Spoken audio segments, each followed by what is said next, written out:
성경 낭독합니다. 하나님 말씀 창세기 3장 15절입니다.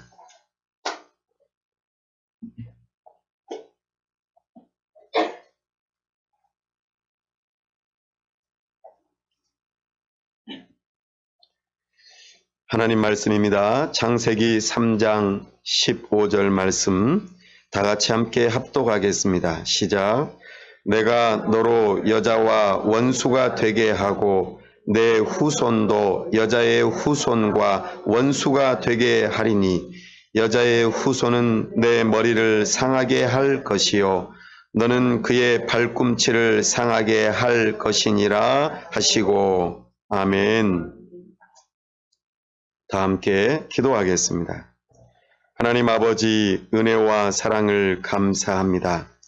복되고 거룩한 주일 하나님 앞에 나와 예배합니다. 우리 가운데 임재하여 주옵소서. 천상의 보좌가 펼쳐지며 이 시간 하나님께서 영광 받아 주옵소서. 우리의 심령이 하늘을 바라보며 하나님 앞에서 예배하는 것을 믿게 하여 주시옵소서. 이 시간 하나님을 알기를 사모합니다. 성령 하나님, 빛을 비추어 주옵소서. 우리의 귀를 열어 주옵소서. 우리가 하나님을 만나 뵙기를 원합니다. 이 시간 하나님을 만나 뵈므로 우리의 심령이 뜨거워지고 하나님을 사랑하는 마음으로 충만하여 우리의 마음이 즐겁고 기쁘게 하여 주옵소서. 그리하여 우리가 하나님 앞에 기쁘고 즐겁게 헌신하고자 결단하는 놀라운 시간 되게 하여 주시옵소서. 온전히 우리 하나님께서 우리를 통하여 영광 받으시기를 원합니다. 주님의 몸된 교회를 세우시고 오늘에까지 이르게 하심을 감사합니다. 앞으로도 우리의 삶을 인도하시고 주님의 몸된 교회를 이끌어 가실 줄로 믿습니다. 우리와 함께 하여 주시고 건축하는 모든 과정 가운데 은혜를 주셔서 모두가 다 한마음 한뜻이 될 수 있도록 도와주시고 힘써서 이 일을 위하여 기도하고 우리의 가진 것들을 하나님 앞에 내어놓을 때 우리 하나님께서 영광 받으시고 참으로 우리 가운데 기쁨이 충만할 수 있도록 도와주시옵소서. 주님의 몸된 교회를 통하여 이 지역사회 가운데 죽어가는 영혼들 또한 잠들어 있는 영혼들 깨어나게 하시고 영혼을 구원하는 데에 우리가 쓰임받도록 은혜 베풀어 주시옵소서. 하나님 아버지, 이 나라와 민족을 불쌍히 여기시고 긍휼을 베풀어 주옵소서. 코로나19와 또 경제적인 많은 어려움 가운데 있사오니 우리 하나님께서 은혜 주시고 코로나19 가운데 겸손하게 하나님을 의지할 때에 슬기롭게 이 문제들을 잘 헤쳐나갈 수 있도록 도와주시고 우리 하나님께서 이 모든 어려움들을 이겨나갈 수 있도록 힘을 허락하여 주시옵소서. 우리 하나님께서 붙들어 주시고 은혜를 허락하여 주시옵소서. 이 시간 우리와 함께 하시고 영광 가운데 임재하시고 이 모든 영광 홀로 받아 주시옵소서. 우리 주 예수 그리스도의 이름으로 기도하옵나이다. 아멘. 오늘은 믿음 세 번째 시간으로 독생자 우리 주 예수 그리스도라는 제목으로 주의 말씀을 선포합니다. 우리가 믿는 믿음은 기독교 믿음입니다. 참으로 성삼위일체 하나님을 우리는 믿습니다. 이것을 함께 고백하며 세례를 받습니다. 그렇게 우리 하나님을 믿는 믿음으로 회심한 사람들의 모임이 교회가 되어집니다. 우리는 삼위일체 하나님을 믿는다 하였습니다. 세 위격이신 한 분 하나님, 본체와 본질이 하나이신 그 한 분 하나님을 믿습니다. 위격으로 성부와 성자와 성령 하나님 계심을 우리는 믿습니다. 이것이 기독교 믿음입니다. 그렇게 믿음을 요약하고 고백하는 내용이 우리가 고백하는 사도신경입니다. 사도신경은 사도들의 그 신앙 고백을 우리가 동일하게 함께 이어받아 고백하기 때문에 붙여진 이름입니다. 우리는 그 삼위일체 하나님을 믿는다고 할 때에 첫 번째로 전능하신 하나님을 믿는다고 고백하였습니다. 그래서 전능하사 천지를 만드신 하나님 아버지를 믿는다고 고백합니다. 하나님은 전능하셔서 천지를 지으시고 우리 사람들을 지으셨습니다. 그 하나님께서는 참으로 창조주 하나님이시죠. 그런데 그런 하나님을 우리의 아버지로 믿는가입니다. 전능하신 하나님은 우리의 아버지이십니까? 그렇다면 여러분에게는 소망이 있을 것입니다. 그러나 그 하나님을 나의 아버지, 우리의 아버지로 믿지 않는다면 그 사람은 전능하신 하나님으로 인하여 심판을 받고 멸망받게 될 것입니다. 어떻게 하나님께서 아버지가 되실 수 있습니까? 바로 그것은 우리 주 예수 그리스도 때문입니다. 그 길이 아니면 우리는 하나님을 우리 아버지라고 믿을 수도 없고 우리는 심판의 대상이 되고 마는 것입니다. 그래서 우리는 전능하사 천지를 만드신 하나님 아버지를 내가 믿사오며 라고 고백한 이후에 바로 뒤이어서 우리는 어떤 하나님을 믿는다고 고백합니까? 그 외아들 우리 주 예수 그리스도를 믿는다고 고백합니다. 그 외아들이라 하는 이 표현, 외아들은 다른 말로 표현하면 독생자입니다. 독생자. 독생자라는 표현은 하나님의 유일무이한 독특한 관계의 아들됨을 의미합니다. 요한복음 1장 14절에서 이것을 말씀하고 있습니다. 성경에서는 예수님께서 하나님 아버지와 유일무이하게, 그러니까 둘도 없습니다. 오직 유일하게 딱 한 분만이 하나님 아버지의 아들 되십니다. 바로 그분이 독생자이시고 예수님이십니다. 그 외에 또 다른 독생자가 있다고 하는 말이 있다면 그 말은 틀린 말입니다. 왜냐하면 이미 벌써 말 자체가 독생자이기 때문입니다. 유일무이하다. 다른 어떤 아들이 없다는 것을 의미합니다. 여러분은 이런 예수님을 믿으십니까? 그렇다면 여러분들은 하나님을 아버지라고 부를 수 있는 기회가 되는 것입니다. 영접하는 자, 곧 그 이름을 믿는 자들에게는 하나님의 자녀가 되는 권세를 주신다 약속하셨습니다. 우리 예수님은 하나님 아버지와 유일무이하게 독특한 관계의 아들입니다. 그렇다면 그 어느 누구도 하나님의 자녀라고 말할 수 없습니다.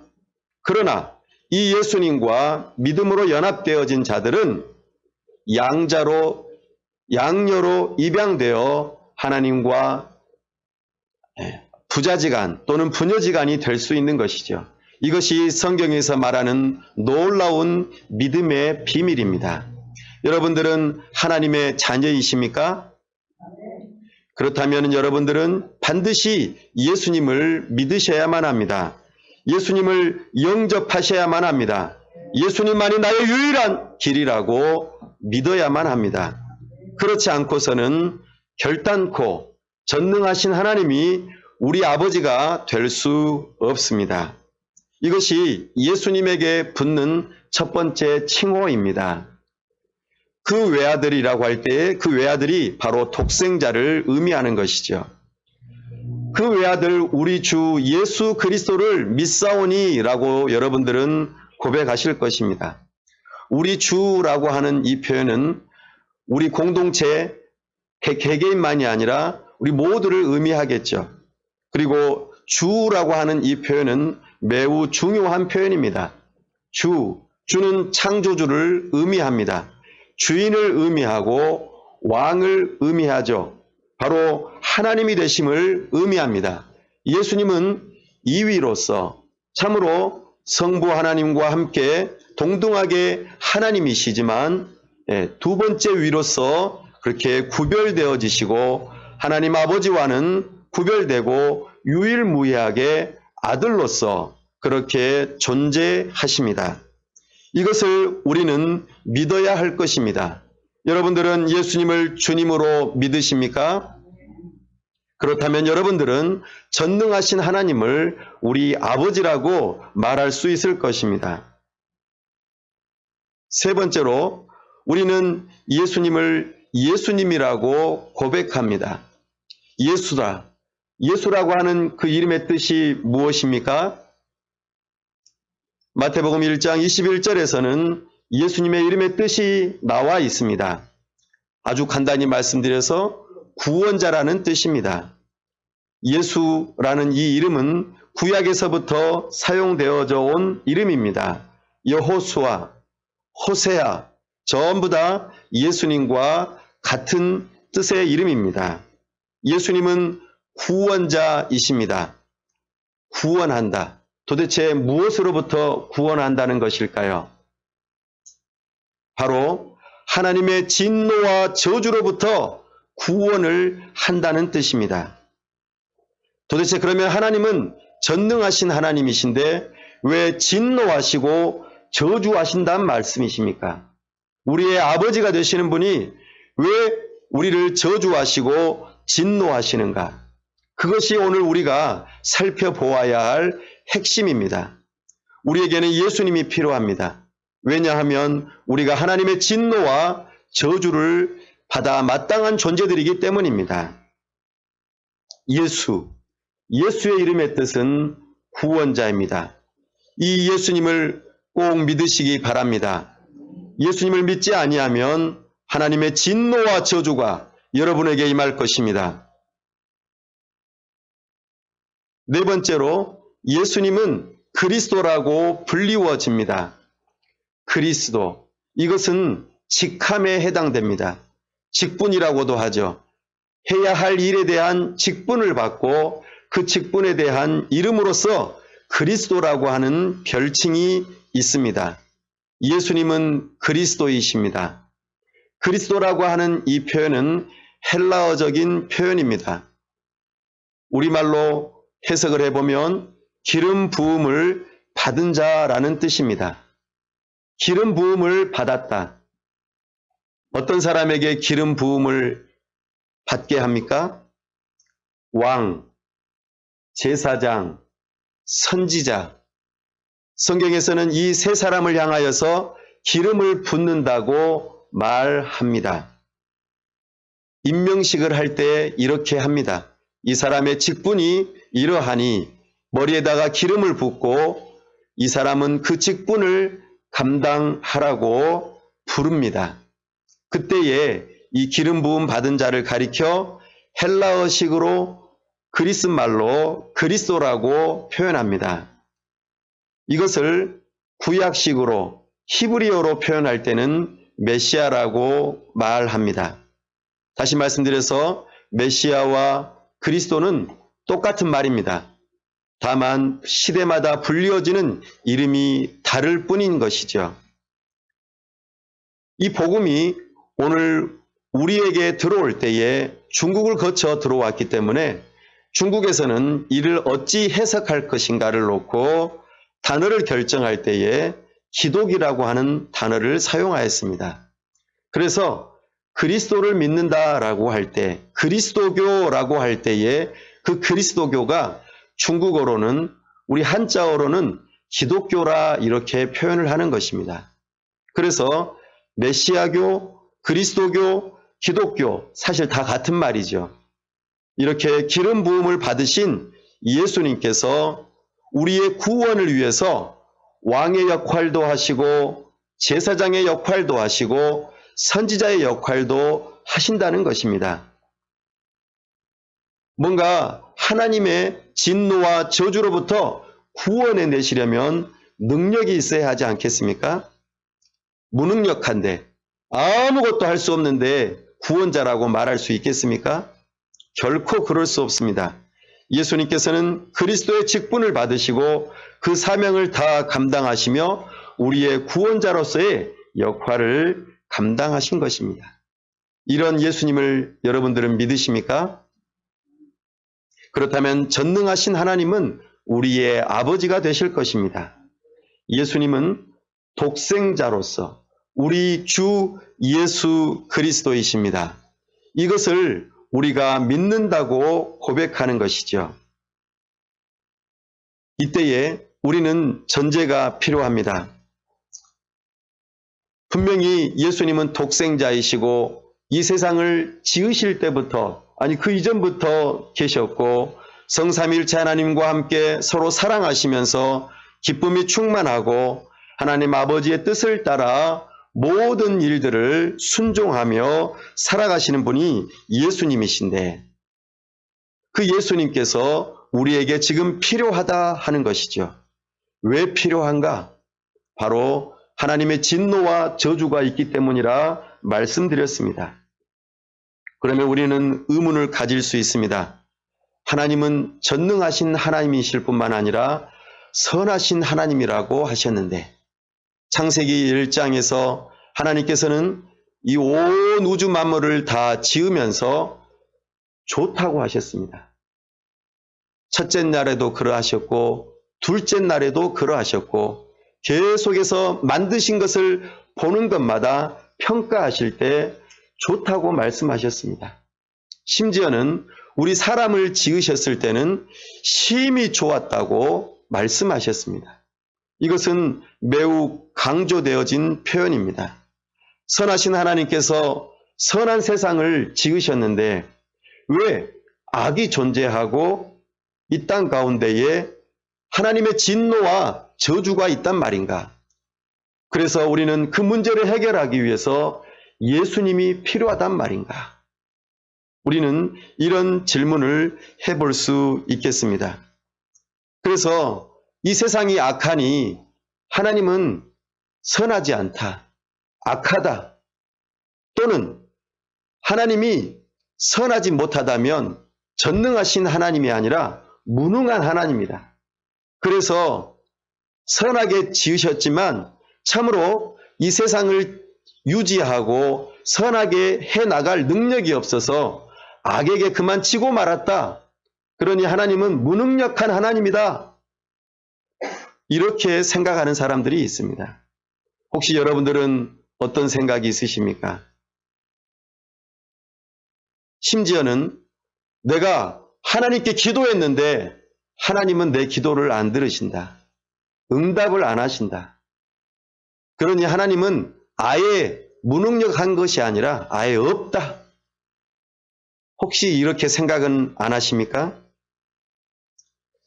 그러나 성경에서는 우리에게 분명하게 말씀하십니다. 이 세상에 악이 왜 존재하는가? 바로 인간의 타락 때문이라고 말씀하고 있습니다. 세상에 악한 사람이 있었습니다. 그 악한 사람이 범죄하여 이제 감옥에 가 있다고 가정해 보십시다. 그 감옥은 결코 좋은 환경이 아닐 것입니다. 매우 열악하고 힘든 환경일 것입니다.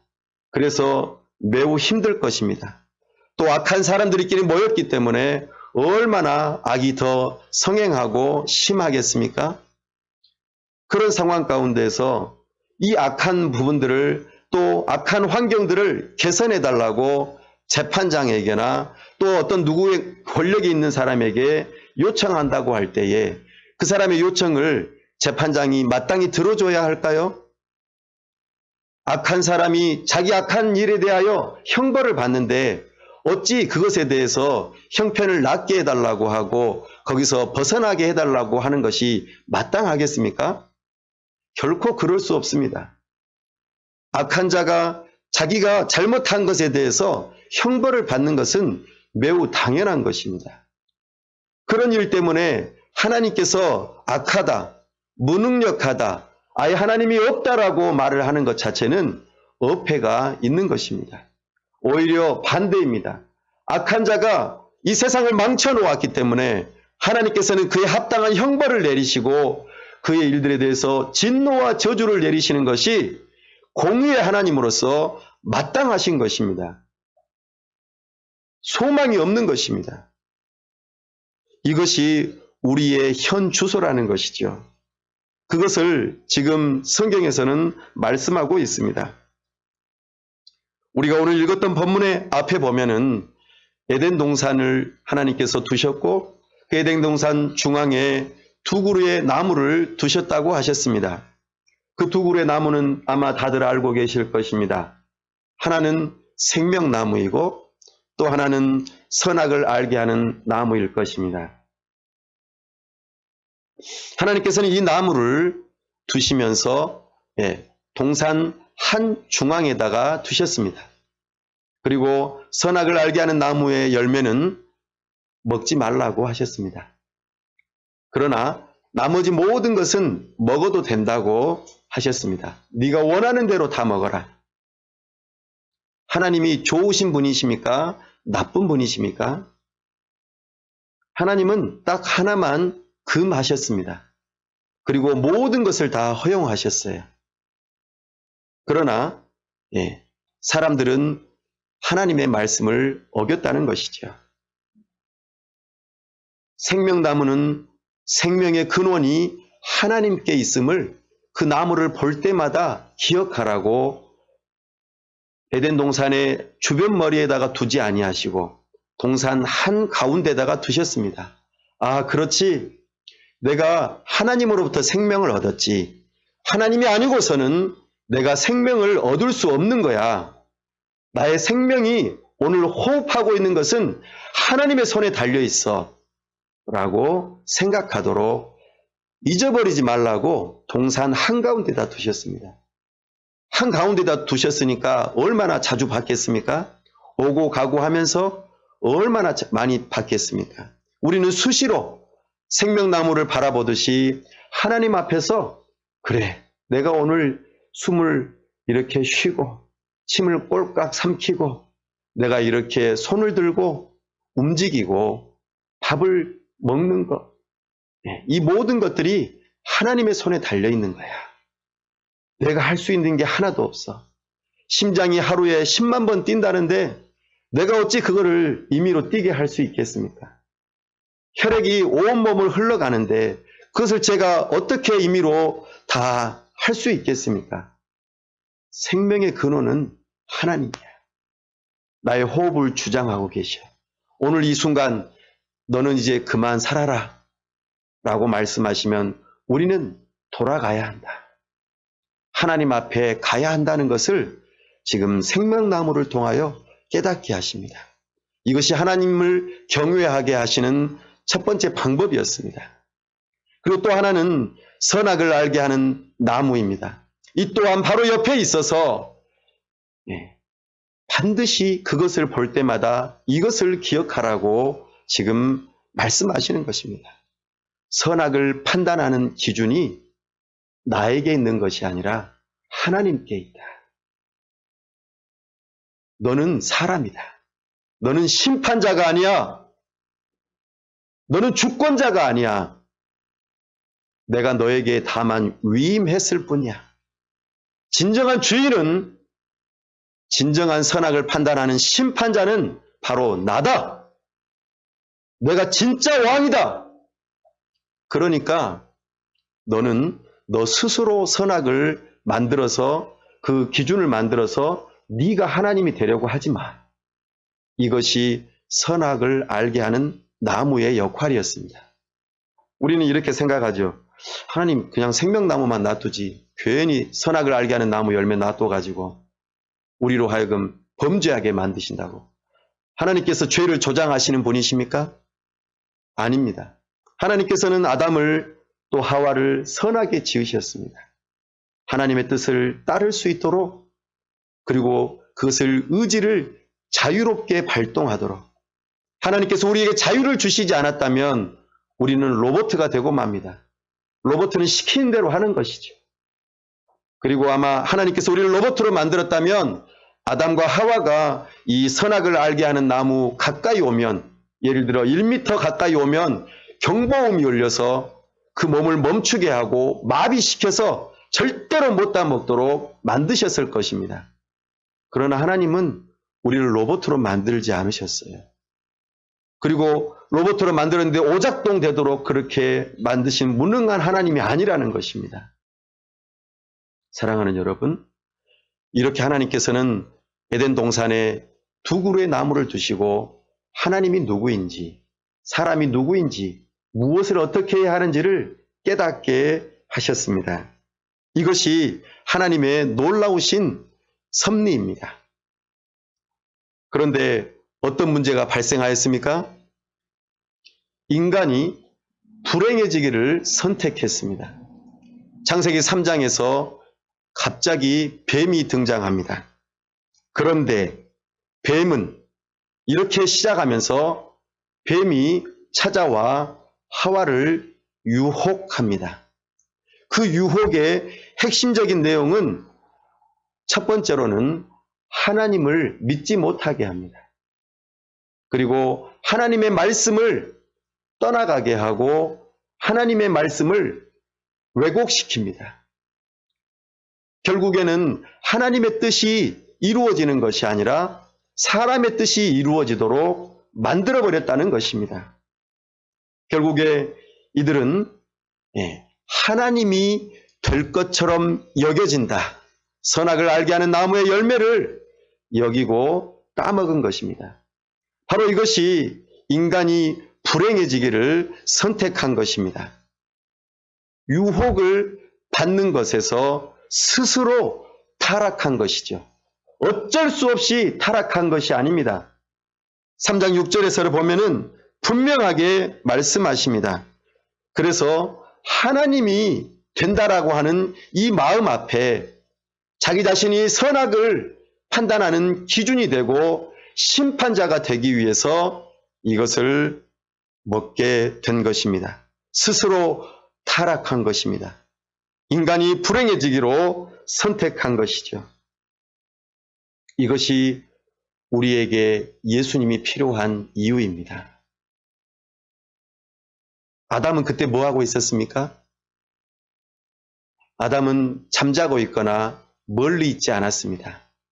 하와가 그것을 먼저 먹고 자기 옆에 있는 그 남편 아담에게 주었다고 말합니다. 함께 유혹을 받고 아담에게 명령하셨던 에덴 동산을 지키라고 하고 경작하라고 했던 그 왕으로서 제사장으로서의 그 직분을 감당하지 못한 것입니다.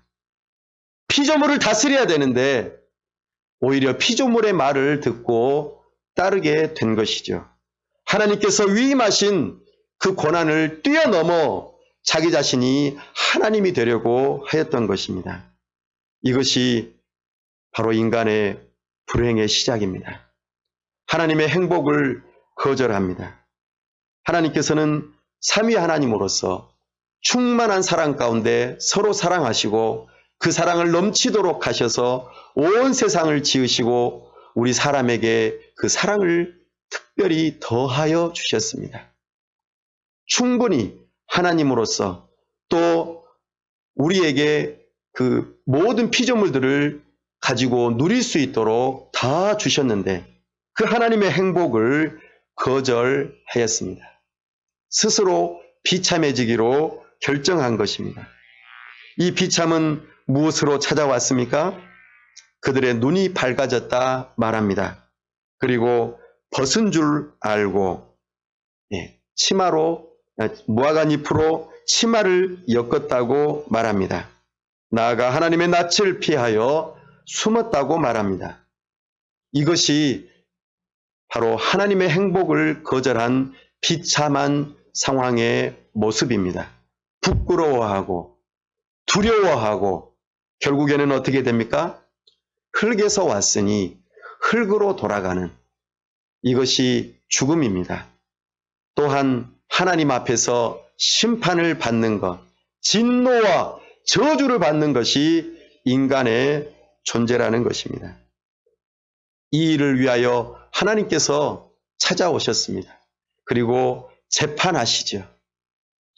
그런데 놀랍게도 하나님께서는 공의롭게 재판을 하시면서도 긍휼을 베푸시고 은혜를 베푸시는 모습으로 우리에게 다가오십니다. 바로 그 말씀이 오늘 우리가 읽었던 본문입니다. 내가 너로, 여기서 내가는 하나님이시죠.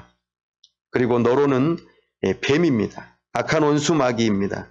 옛 뱀이죠. 여자와 원수가 되게 하고, 이 여자는 하와 이후로 여자의 후손들을 말합니다. 참으로 하나님께서는 이 여자와 더불어 원수가 되게 하는 일이 있게 하겠다 말씀하십니다. 뿐만 아니라 여자의 후손들이 뱀의 후손들과도 원수가 되게 하겠다고 말씀하십니다. 분명히 하나님의 구원받는 백성들이 있는가 하면 하나님으로부터 비참하고 진노와 저주를 받는 그 뱀의 후예들이 있다는 것을 우리에게 말씀합니다. 근데 그들이 원수로서 싸울 것이라고 말하죠. 그리고 난 다음에 핵심적인 여자의 후손이 한 사람이 여기서 계시되어집니다. 이것은 너무나도 작은 복음이지만 결국에는 이 여자의 후손은 우리 주 예수 그리스도를 의미합니다. 왜냐하면 이 여자의 후손이신 예수님께서 뱀의 머리를 상하게 하실 것이기 때문입니다. 곧 사탄의 머리를 상하게 하실 것입니다. 머리라고 하는 것은 권위를 의미합니다. 그가 가지고 있는 사망의 권세를 발로 밟아 없애버리실 것입니다. 죽음의 권세를 이기시겠다는 것입니다. 그러기 위해서는 반드시 당해야 할 일이 한 가지가 있는데 바로 여자의 후손의 발꿈치를 뱀의 그 후손이 상하게 할 것이라 하는 것이지요. 결국에는 우리 주 예수 그리스도께서는 죽음의 권세를 이기기 위해서는 반드시 죽으셔야만 하는 것입니다. 바로 십자가의 죽으심입니다. 그 십자가의 죽음 이후로 우리 예수님께서는 부활하셔서 죽음의 권세를 이기시고 우리에게 생명을 주시고자 참으로 우리에게 찾아오시는 이 놀라운 계시가 여기에 담겨 있는 것입니다. 이 약속을, 이 언약을 우리 하나님께서 베푸시고 이 역사를 이루어 가십니다. 사랑하는 여러분, 우리에게는 독생자가 필요합니다. 하나님과 유일무이한 독특한 관계에 계시는 우리 예수님이 필요합니다. 하나님의 아들, 살아계신 하나님의 아들이 우리에게는 필요합니다. 하나님께서, 우리 예수님께서 무능하시다면 우리를 절대로 구원하실 수 없기 때문이죠. 그 예수님은 우리의 주님이십니다. 왕이십니다. 우리에게 생명을 주실 수 있는 분이십니다. 그 생명을 주시고 오늘 나의 호흡을 주장하시는 그 예수님을 붙드시기 바랍니다. 예수라고 하는 그 이름 자체가 구원자이십니다. 그 예수님을 반드시 믿으셔야만 합니다. 예수님께서는 우리의 죄의 문제, 죄로 인하여 비참하고 하나님의 진노와 저주를 받는 것이 마땅한 그 우리의 문제를 예수님께서 해결하셨습니다. 그 십자가의 죽음에서 말입니다. 그 일을 위해서 이 땅에 찾아오셨고 그것을 기념하는 날이 성탄절이지 않습니까? 그리고 이 생애 가운데 의로운 삶을 사셨고 아무 죄가 없으시지만 죄인처럼 십자가에 달려 하나님의 진노와 저주를 우리를 대신하여 받으시고 죽으신 것입니다. 이 예수님의 이름을 믿으십시오. 예수님의 이름을 믿어야만 우리에게는 소망이 있습니다. 그 예수님께서 우리의 구원자가 되시기 위하여 그리스도의 직분을 감당하신 것입니다. 왕으로서, 제사장으로서, 선지자로서 그 직분을 이미 감당하셨을 뿐만 아니라 지금도 감당하고 계십니다. 우리의 영원한 중보자가 되십니다. 지금도 우리를 위하여 기도하고 계시며 지금도 우리에게 성령을 보내셔서 말씀하시고 지금도 온 세상을 왕으로서 다스리고 계십니다. 그 예수님을 지금 믿으셔야 합니다. 죽어버리면 소용이 없어요. 죽음 이전에 믿으셔야 합니다. 다시 한번 기회가 없습니다. 죽기 전에 반드시 예수님을 믿으셔야 돼요. 아니면 예수님 다시 오시기 전에 반드시 믿으셔야 합니다. 그 뒤에는 소망이 없어요. 그 뒤에는 두 번 다시 기회가 없습니다. 간곡히 부탁드리고 간청합니다. 이 예수님을 믿으십시오. 이 예수님이 아니면 우리에게는 소망이 없습니다. 오늘 나의 호흡을 주장하시는 이 예수님을 경외함으로 참으로 나의 구원자로 믿는 믿음의 사람들 다 될 수 있기를 간절히 바랍니다.